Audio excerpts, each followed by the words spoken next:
Le thème principal du rêve de Nebuchadnezzar est contenu dans le verset 44 du livre de Daniel au chapitre 2, qui fournit la clé du livre. Nous apprenons l'existence d'un royaume qui ne peut être ébranlé. Dieu appelle des hommes, les prépare et leur enseigne la manière d'en devenir les citoyens.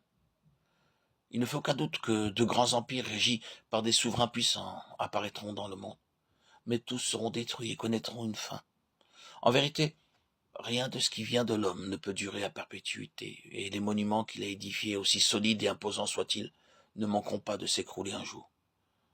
Dieu est à la recherche d'hommes désireux de s'attacher à ce qui est inébranlable et inaltérable.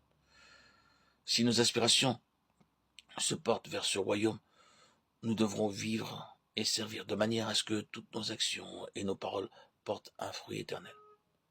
Telle est l'épreuve par laquelle Dieu fait passer ceux qui souhaitent remporter la victoire.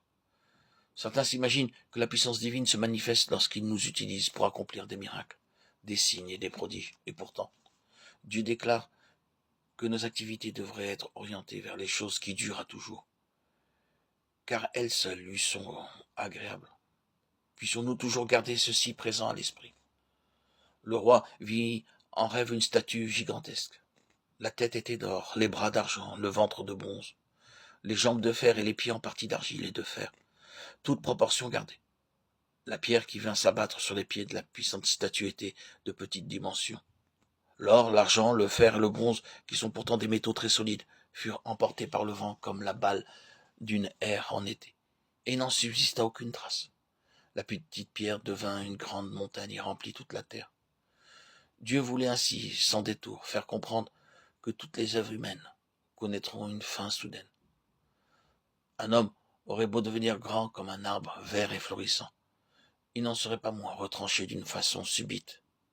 J'ai vu le méchant dans toute sa puissance. Il s'étendait comme un arbre verdoyant. Psaume 37-35.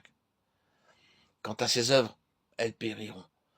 Même si pour un temps elles font illusion comme l'or, l'argent, le bronze, le fer et possèdent l'apparence de la solidité.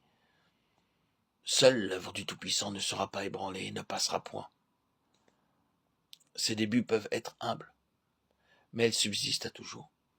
Dieu peut par quelques versets ou même un demi-verset humilier un homme, briser son orgueil, sa vanité. Cette parole commence par renverser chaque idole dans son cœur, puis, en se multipliant, devient une montagne et continue à croître, jusqu'à ce que cet homme soit rempli d'amour pour le Seigneur Jésus-Christ.